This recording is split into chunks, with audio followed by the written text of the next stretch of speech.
Hi, Dave. Hi, Sandy. What are we talking about today? We are talking about the 30-minute coaching session, aka the 30-minute menace, as we're calling it, because this can strike fear into the hearts of coaching students. And actually, my heart's beating a little fast right now thinking about it because I do 45-minute sessions. I know you do 30-minute sessions, and I'm going to ask you all sorts of questions about that. But I think there's a few different kinds of 30-minute sessions. So the first is the practical skills assessment, or PSA, which is required by some coaching skills for students to graduate, get their coaching certificate. It's based on the National Board for Health and Wellness Coaches, the PSA. It's usually very transactional, not always, but usually very like goal-oriented, action-oriented, which is okay. It can still be a menace. And the second type is what I'm going to ask you about later, is the 30-minute session when working for a company that offers coaching to other companies, and 30 minutes is the allotted time you have. That's it. Boom, done. So I'm curious to hear about your experiences with that.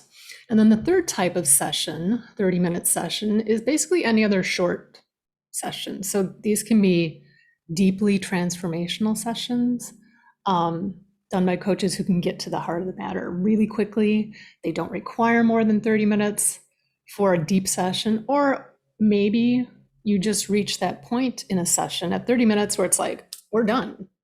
Client is cooked. We're done. Stick a fork in us, right? But for today, we're going to focus on the first two, the PSA and then the 30-minute session when working for an employer.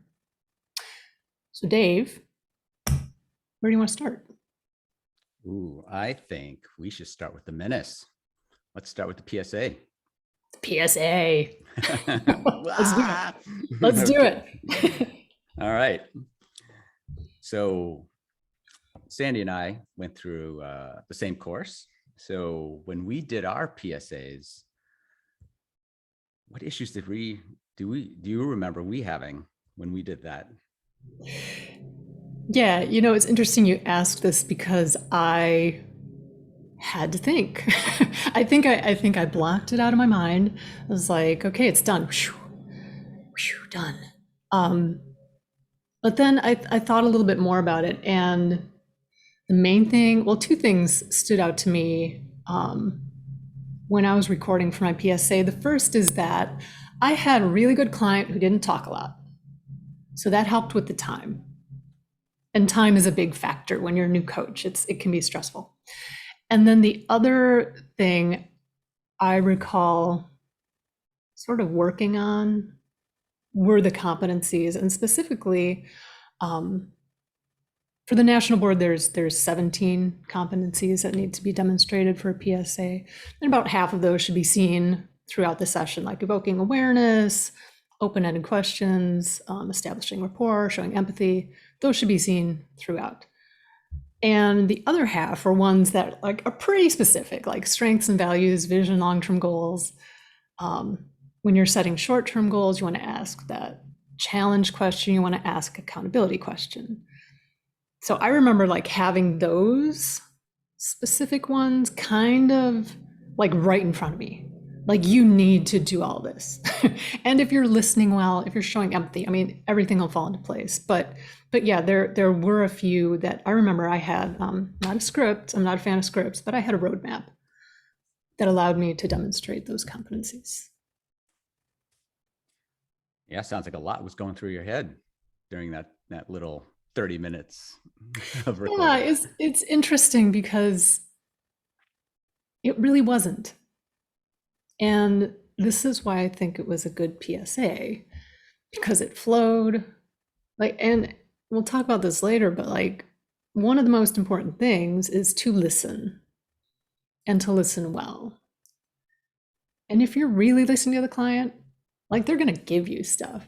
They're going to be like, yeah, I left work early so I could take my daughter out to the park and play. It's like, ooh, there's a value, family. mention that, offer it back. Okay, so competency K, done. So yeah, I had a good client. I'm just going to say that. I had a good client. I wasn't working hard. She was working hard, which is what we want. Yeah, totally. I always want the client to work harder than us. Although I think usually the other way it happens. Yeah. Well, I review PSA sessions for students, and I see a lot of them working really hard, like way too hard, and you feel that I don't want to say desperation, but that stress of the 30-minute menace. It's just like, calm down. If it happens, it happens. Doesn't, it doesn't. Practice, practice, practice. Yeah, that's a good segue into, because you review a lot of students' PSAs, helping them out to pass their PSAs. Yeah, what are the most common things that you see in those PSAs when you review them? So many things. Well, the first thing I mentioned already is the client. Choose a good client. And by good client, I mean one who is maybe not so chatty.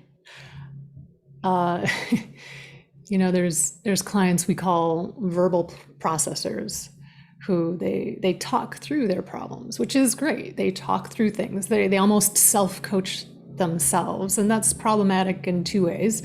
One, it eats up precious time, and two, it doesn't allow you to demonstrate those skills because the client's so far ahead of you. So choose your client wisely would be my first suggestion. I often see the wrong kind of client for PSA.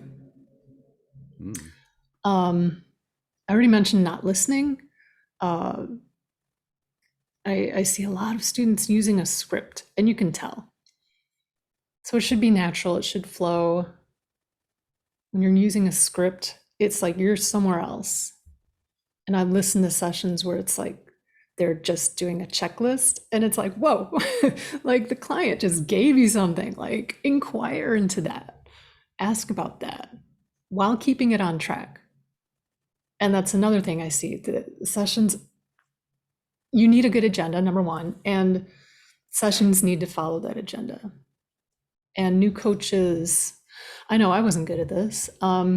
It's a work in progress, but always tying back to the agenda throughout the session. I actually reviewed a session this week.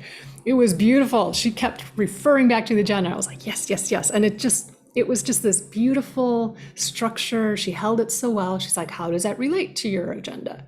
And how does that relate to your agenda? And now that we're here, what do you want to do with your agenda, to go into the planning stage? It was great. So having a clear agenda, keeping it on track, super important. What else? We talked about the client not working hard and the coach working too hard. And that goes back to, not listening. If you're following a script, if you're like really focused on the competencies, it's like you're working too hard. Just relax, breathe, and listen to your client. What else?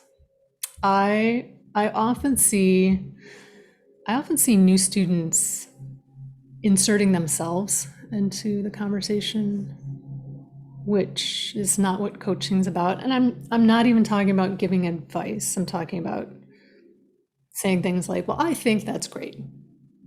Doesn't matter what you think.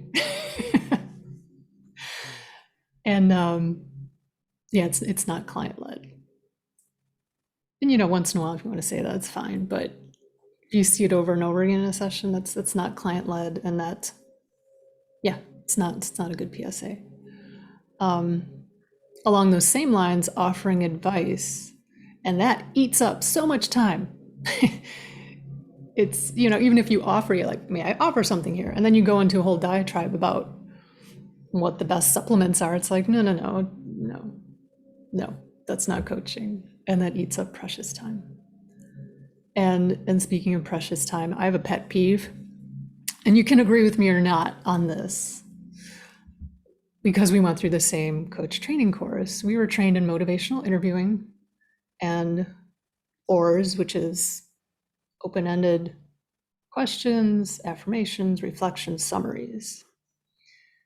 And once in a while, I'll hear a student summarize everything that the client says to the point of where they're parroting it back. It's like, client knows what they just said. You don't need to do that. Eats up time when you don't have a lot of time. So keeping the summaries short is super important. That's a start. What do you think? Yeah, that pet peeve is a great one. Parroting is often what we see young coaches do. And then later on, we start to learn how to draw out the essential elements. And so that it's not the parrot, but it's actually pulling out the essential elements and taking that real essence and doing a really good interpretation of it. And I was curious if you had any thoughts about how someone might actually develop that skill so that the pet peeve doesn't show up. Yeah, good question. So I always invite students to listen beyond the story, because when you're parroting back the story, it's like that doesn't advance the conversation, doesn't move it forward. So if someone says blah, blah, blah, blah, blah, blah, blah, blah, like goes on for 2 minutes, you can say, you have a lot on your plate. I'm hearing a little bit of frustration. What do you think? And just like, boom, like get in there. And they might say, well, no, actually, I'm just tired. Okay, that's fine. Or then they say, actually, yeah, I'm really frustrated. That might be your agenda, like to work through that frustration. There is the point of like, yes, you want to make sure the client knows they're being heard. And summaries are a beautiful way to do that. But you don't have to parrot back every word. Even just saying, wow, it sounds like you're frustrated, the client feels like they're heard. It's like, yes, thank you. You'll see their energy. Notice energy. I invite new students to like notice energy. I see a lot of, it's another thing I didn't mention earlier. They miss changes and shifts in energy. And, you and I, the course still requires sessions to be done over Zoom. So we can see the clients. And it's like, what just happened there? They just kind of collapsed. Inquire into that. Story doesn't matter. Yeah, those are really good ones. Yeah, really getting into the intuition and sensing is a big thing. And I don't think coach courses do that enough. Certainly the one we did, I didn't feel like they talked enough about that, which would have really helped us get to our PSAs a lot easier, I think. Yeah, what makes you think that?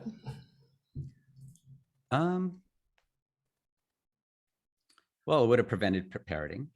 It would have also drove to the root of the problem faster. Instead of us dancing around with just the language, we could have melded language with the emotion. And then it would have also helped us prevent it be so transactional, because it's very straightforward to kind of go, oh, what do you want to do? Put something in your calendar to start working out this way. And then, get down and it's like, oh, and I need support and be done. And that actually might be okay and pass the PSA. However, it may not really get to what the client's real problem was. So, and then we can get into like what the failure rate of people trying to just put workouts in their calendar and that kind of thing is. And there are certain people who can do it, and there's a lot of people who just try it and then they fail anyway. So yeah, it would have been really helpful for them to teach that to us. Right. And you make a good point about the transactional nature of sessions. It's like, yeah, what is that list going to do for you long term? What is that going to do for you if I help you make a list? And we'll probably get to this later when I talk to you about how you work with your company in 30-minute sessions. But I know there are some companies who have those markers, like, okay, we need to see results. And like, how do you qualify non-tangible results? So it's tricky. It's tricky. I mean, that's a whole conversation to be had, maybe around ethics in coaching. We won't go there now, but Yeah, absolutely. yeah. Well, just to kind of finish off this spot, wow, what if you give your top 3 tips to someone trying to pass their PSA? What would those be? Top 3 tips. So the first I already mentioned, choose your client wisely. Not every client is a good client for PSA. PSA is so specific. It's 30 minutes. You need to demonstrate 17 competencies. Find a client that you have good rapport with. And yeah, don't turn in the first session, have good rapport. So you can pull maybe from past sessions and demonstrate those competencies. Make sure your client isn't too chatty. That's important. Establishing a clear agenda, a super clear agenda, really important, because everything else falls into place. If you have a clear agenda, trust me, everything else falls into place if you have a clear agenda. So asking what they want to work on, asking the outcome. I invite students to, I just heard this week, and I've been doing this in my sessions too, is to say, just so we're clear, this is what you want to talk about, and this is what you want at the end of the session. Is that correct? And yeah, that's a close-ended question, but it's clarifying. It's important. So I invite students to consider adding that to their roadmap, not a script, roadmap. What else? It's hard to not stress about the time, but don't stress about the time. Keep one eye on the clock. You want to manage time, but when you start stressing about it, that's not in service to the client. And if you go over, it's fine. You just don't turn that in for a PSA. If you do go over that, that's fine. It's in service to the client.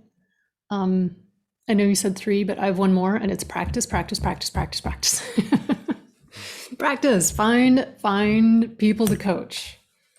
Post on social media. Coach your friends. I mean, practice. Practice makes permanent. Practice well when you practice. Yeah, all great tips there. It's pretty awesome. Yeah, should we dive into the company scenario? Let's do it.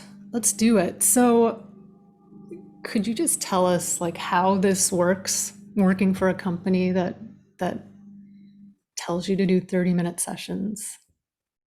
How does it work? Yeah, there's usually a platform that clients can go find you. There's an AI matching system that magically matches you with clients. And then once they match with you, then they can start booking sessions. Now, most of the companies look like they're all 30-minute sessions. I think there's some opportunities to get a little bit longer depending on the situation. But by and large, the favorite is 30-minute sessions. And then your calendar starts getting filled up. And oftentimes they're back to back. There isn't much breaks. Some companies have the ability to insert breaks. Sometimes you may need to manually do that on your calendar, which can be a very tedious activity.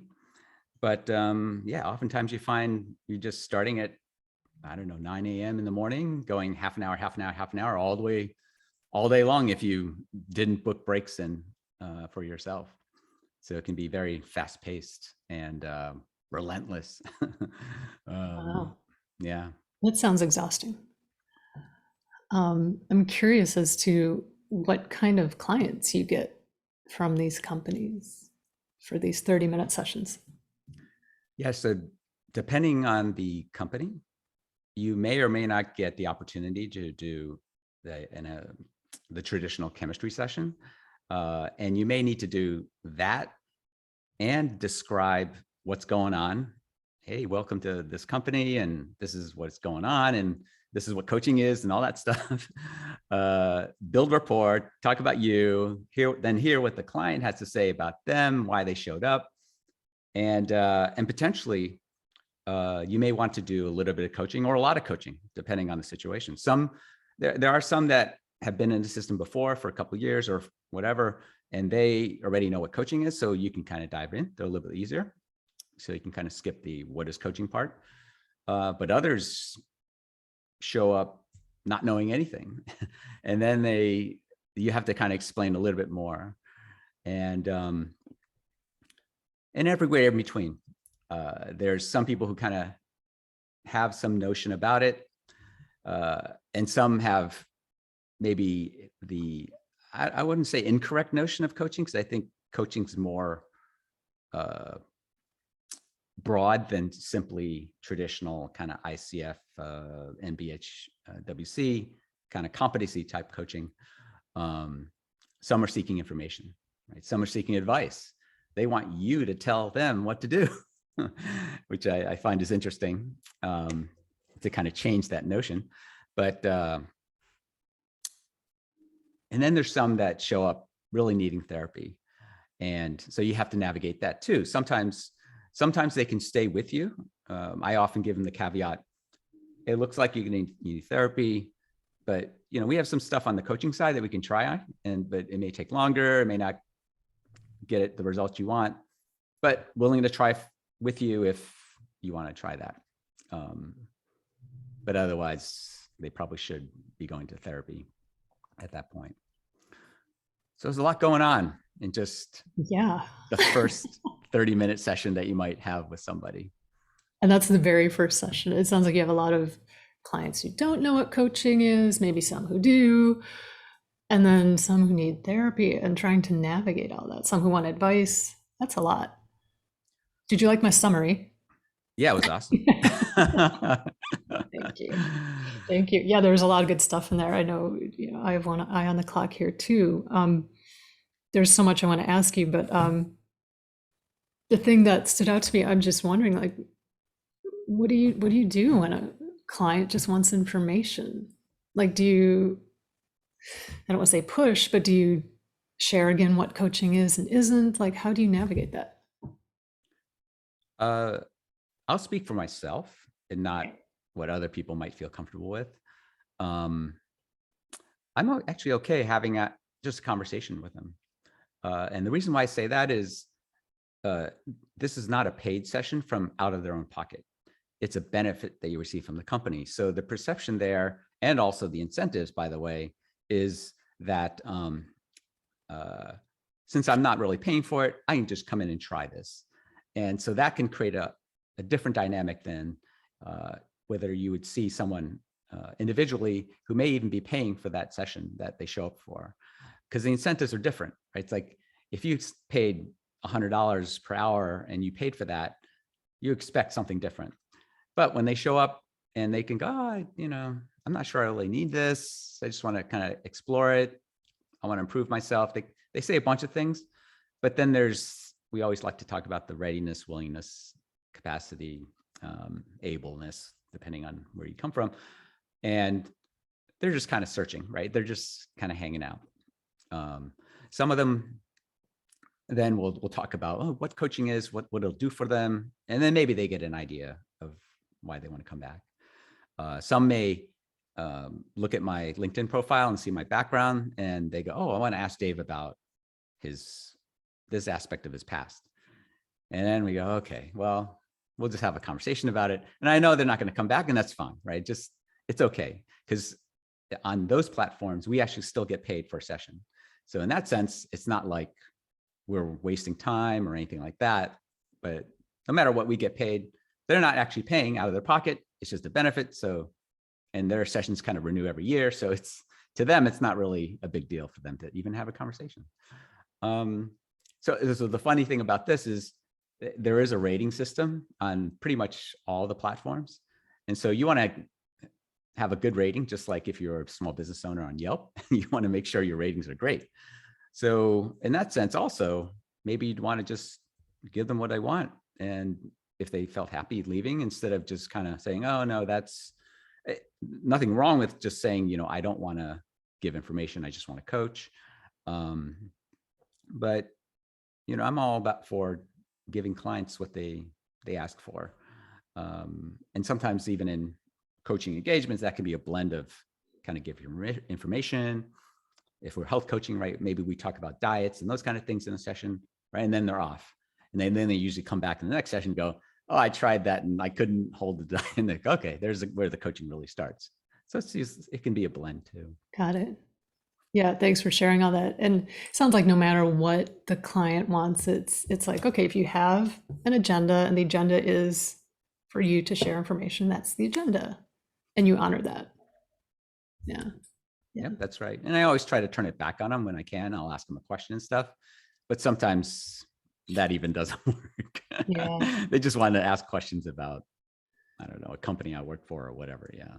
Yeah, there's a lot of education that needs to be done around what a coach is and isn't. And we're all part of that, fortunately or unfortunately.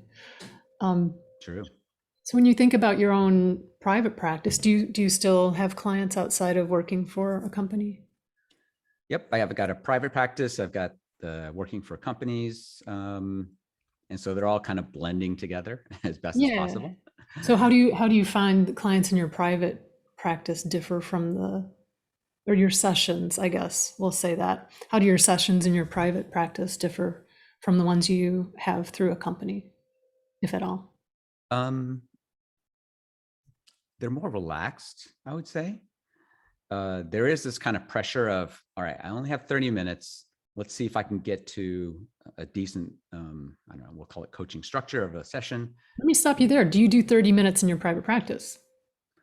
No, I usually allocate an hour for that. Wow, okay. And if I have some buffer, sometimes I know if a certain particular client I have may be talkative, or we often dive deep or something. Sometimes I'll even put an extra half an hour after that.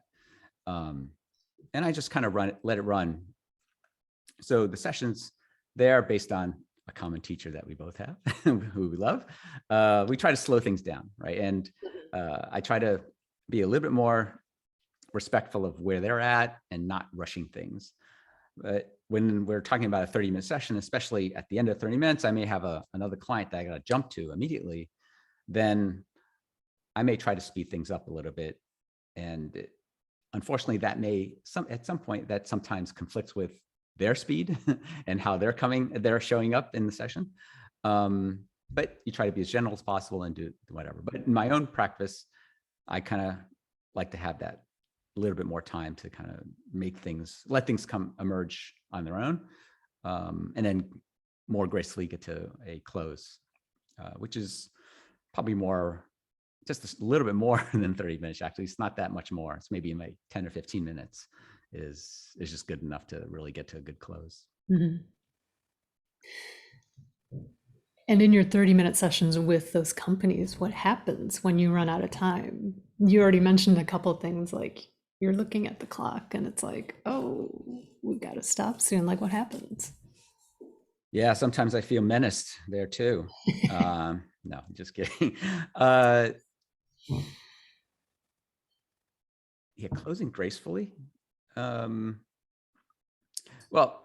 a lot of things you mentioned on the PSA. So I've got half an eye on the clock, right around this time. I don't know, call it between 10 and 20 minutes, somewhere around there. I'll try to kind of get to really a good agenda and keep hammering at it, right? Keep at it. And if they shift or something, I'll keep trying to drive to the agenda. And if Don't hammer. It's so violent. Sorry. No hammering. I will use a feather to brush them towards an agenda. Nice. If I can get the agenda, I may be able to close nicely. If I don't, if they just keep going, sometimes they're very talkative or there's just a lot going on, then I'll try to close with something a little bit more, I don't know. Sometimes it's just a question like, oh, so, with 3 minutes left, what insight have you gained today? What have you learned? And then, or I might even say like, oh, what's one thing that you might do or move towards after today's session? Just to kind of get them thinking about, what did we talk about? What do they draw from that? What do they learn? So even that can be a good takeaway because oftentimes they're processing after that. And there's a couple of clients actually that use the sessions more as exploratory Like once we discover the route for them, they actually can run with what needs to happen. Because oftentimes they can't find the route by themselves. And so I find that an interesting part of this whole 30-minute coaching thing. I'll just say this about the people. A lot of the people are highly functional, right? They're great workers, right? They can function. They got a calendar. They know how to put things in a calendar. That's not the problem, right? Their life is very regimented, right? And they can do this stuff. It's like they can't figure out why they can't. So they find a lot of value in just even exploration. Sometimes I'll have to say, yeah, maybe we'll have to save this for a following session. And I actually prepped them in my really quick 3-minute blurb that I say everything about coaching and about the platform and all that stuff. That sometimes I got sessions that go as short as 20 minutes, and sometimes they go as long as an hour and a half in the real world. But here we got 30 minutes based on your company's deal with this particular platform. And so if there's anything lingering, it may go over to the next session. So I also kind of set the expectation that, if we don't get to the end or get to some place, then we can just keep going when we come back next week or whenever you schedule next session. But yeah, there's a lot going through as we approach the 5 minutes or less, time mark. Yeah. It sounds stressful. Is it stressful for you? I think in the beginning it was. Mm-hmm. And then, I don't know, somewhere along the line, I hit my stride and I felt a lot better about it. And this may be kind of a longer conversation, but there's this notion that us coaches, or we shouldn't be coaching more than like 4 people a day, that kind of thing. We need a lot of breaks. But I found that I got used to these fast 30-minute back-to-back kind of sessions going almost all day long. Although they don't go all day, I have lots of breaks scheduled in for lunch and other things. But actually I don't feel that much pressure anymore. Because like I said, I think I have some now ideas on gracefully closing and making them feel good about that, and me too, where they actually learn something and they gain some insight, and then we just move on. I close the Zoom and boom, hit the join for the next one, and I'm back into the next person. Very fast paced. Yes, it is. Yeah. So I'm thinking about this and comparing it to the PSA. Like, it sounds like if we're talking competencies or markers, ICF markers, the PCC markers, there's 37 PCC markers, 17 National Board markers for PSAs. It sounds like sometimes you're not going to hit all of them. And I'm wondering, does the client care? Do they notice? Like, how does that work? Yeah, I think there's 2 ways to look at that. First, the client really doesn't understand or know exactly what a coaching session is. That reminds me, there was one guy who actually was a trained coach. I was like, oh no, what's going to happen if I don't hit the competencies by the end of his sessions? He actually didn't care. We have a good rapport and all that kind of thing. But I mean, that was the only time when I thought, oh my God, performance anxiety, right? The menace. And, but everybody else, they don't really know. A lot of people have this, they bring with them the impression that coaching is more like sports coaching, right? Or personal training kind of coaching, where someone tells me what to do and I go off and do it. So that is more what people expect, and less so that I'm going to draw it out of them. The client knows what to do intrinsically, right? And we just kind of have to bring that to the surface and more clear for them. So that kind of gives you freedom too. Like if you don't hit the competencies, if you feel like you screwed up, they don't really know. So then comes the other part, which is more about overall kind of coach presence, right? And ethics, which is more important, right? If you're gentle with the client, you're caring, you give them space to express what it is, then they're totally okay with that. And you try to throw in whatever coach competencies you have, right? You try to say, what insight do you have or whatever. but at least you had good exploration, right? You had good openness, right? Good inquiry, bringing all these elements, trying to tie it together for them, doing your best to kind of pull it together when, if someone's pulling in multiple elements and you're trying to go, how does that relate to this? How does it relate to this? And trying to drive to the agenda. But as long as your coach presence is good, I think the session's a good one, and it's a good coaching session. It just doesn't necessarily have the full roadmap to, coaching structure or every single competency in it.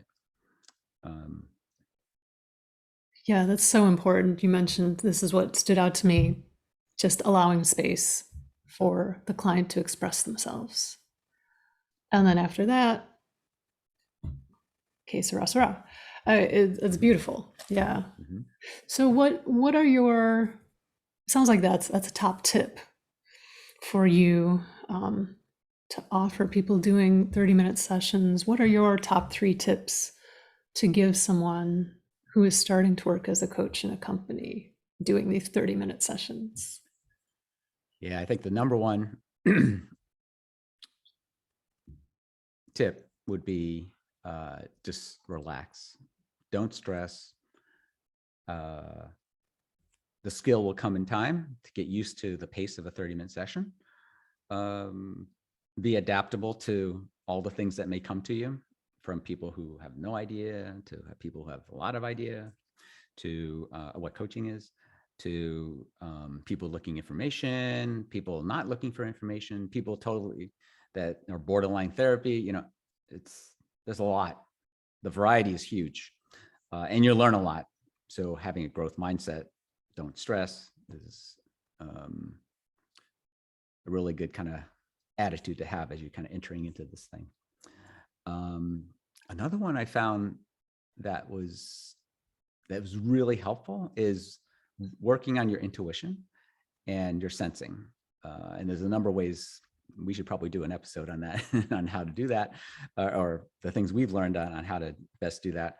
But yeah, I find myself helping to cut to the chase when they say a bunch of stuff. The client, they first talk about them, and I go, oh, it sounds like, or I'm observing, or I'm seeing, or I'm sensing that and a lot of times they go, that's it, which is great. Then it makes you feel good. It's like, oh, that was right. Every now and then it'll happen like, no, that's not it, right? And you just kind of move on and keep going. Now I could have gotten there with going, oh, what do you think about this? What do you there? But unfortunately, in the 30-minute session, it might be better to just kind of go, if you sense something, just put it out there, and then say, what do you think after that? Or what are your thoughts on that? Or what emerges for you if I say that? Because then that can speed things up as well.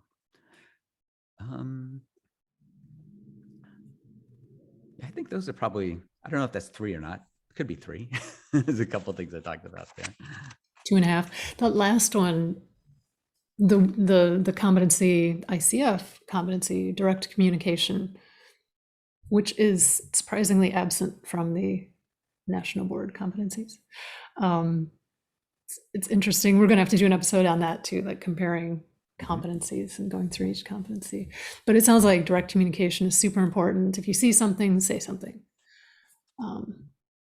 Yeah, absolutely. Yeah. And not being afraid to do that. Mm-hmm. Like oftentimes we're kind of shy about that and all that kind of thing. But yeah, just put it out there. Put it out there. If you see it, put it out there. Yeah. Yeah. And trust your client that if it's not right, they'll tell you. Exactly. Yeah. So do we have any other thoughts on any type of 30-minute session, Dave? One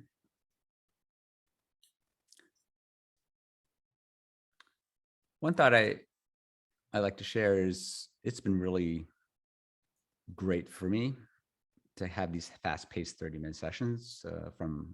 Thankful for the companies that allow me to kind of coach a lot. It's so much practice to just do it.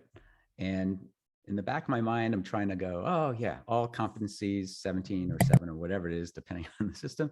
And and just keep going over and over and over again. And that makes trying to hit these recordings a lot more, it's a lot more comfort, I think. And I think that says to me that, again, to your point, when you're talking about the PSA, it's like, just practice, right? Find as much time and place to try to practice these. So you get comfortable with it. Now, having said that, the ICF recording for credentialing there happens to be 20 minutes to 60 minutes. So you have quite actually kind of a wider variety. However, unfortunately, or fortunately, I don't know, but the classes that you might take often say, make a 30-minute recording and try to show your coaching skill as much as possible, all the competencies or as many as you can in there in order to pass. Practice, practice, practice. Practice, relax, trust your intuition, have a good client if you're doing a PSA. Yeah. I wanted to ask you if I'm interrupting. Did you have only I had wondered, where the heck did this 30-minute session thing come from?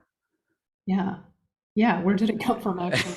Yeah. Well, I know you talked about, you looked into some research. So I thought I'd share what I found. Yeah, this is what I want to ask you. So yeah, what did you come up with? So there has been a bunch of research on coaching session length, and not a lot, actually. I thought there would be more, but maybe people just kind of decided that was enough. And then maybe we can share what we think about 30-minute sessions. But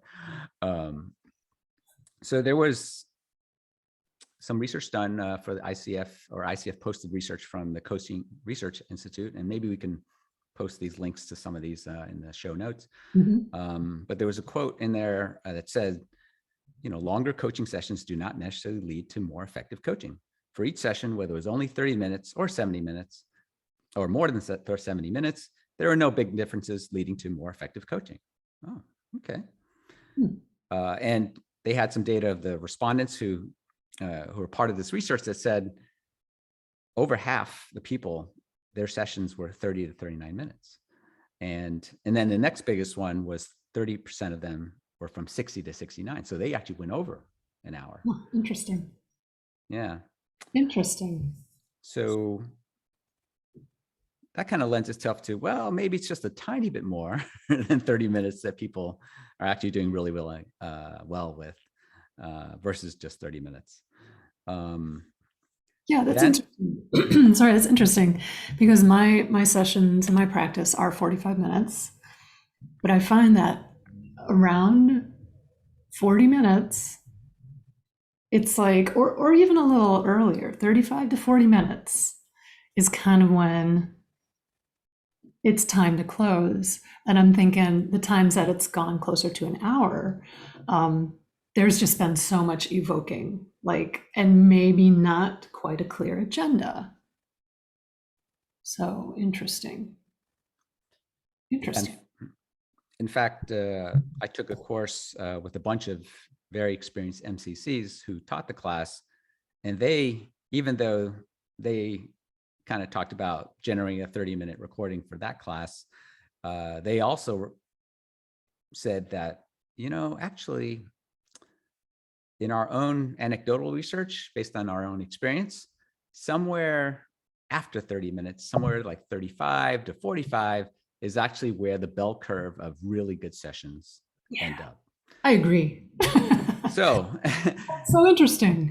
It totally is. And the funny thing is that means that us newbies in courses are forced to do something that even the best MCCs feel is just a tiny bit tough to hit. Which is why I said at the beginning, like so many of these PSAs, the 30-minute student sessions, they're transactional. They're like, let's make a list. Let's, create a plan. Those are a lot easier to do within 30 minutes. Yeah, that's right. And then the last piece of research I want to throw out there was from the UK Coaching Network. We'll post the link to that. And they said, quote, interestingly, Duration had a negative relationship with awareness, which could indicate there is a time factor in the coaching process where when awareness begins to decrease. So that resonates because I see a lot of clients starting to get tired, right? They're talking and talking, Mhm. working hard because we're working them, we're making them work hard. But there's a lot coming out, and if it's deep, then it's emotions, not just words that are coming out too, and that can be tiring to keep Mhm. expressing. Yeah. Do that I'm over time. reminded of a client I had last week, and she was working so hard, and it was a great session. And I listened back to it. And this is another thing I want to invite students, new coaches, well, all coaches to do this, to listen back to those sessions. You learn so much, even though it's like awkward to listen to yourself, but do it. But I listened to this session and I was like, wow, she was toast after like 25 minutes, 30 minutes. It was like, was that in service to the client? I mean, she still got a lot out of it. I don't know. It was interesting listening back. And that goes back to intuition, like trusting that intuition, like what's going on with my client now? Is she tired? Do we need to close early? Because it's okay. It's okay. Yep, definitely so. Yeah, Definitely so. interesting. Interesting stuff. Yeah, we'll put all those links in the show notes. And anything else? Is this a good place for us to stop for today? What do you think? Yeah, well, I think I'm tired. Okay. Are you feeling complete? I was working hard, Sandy. Help me out here. No. I know. Well, Dave, where can people find you, Dave, if they want to get in touch? My website is www.coachdshen.com. Find me there and find out more about me. And how about you, Sandy?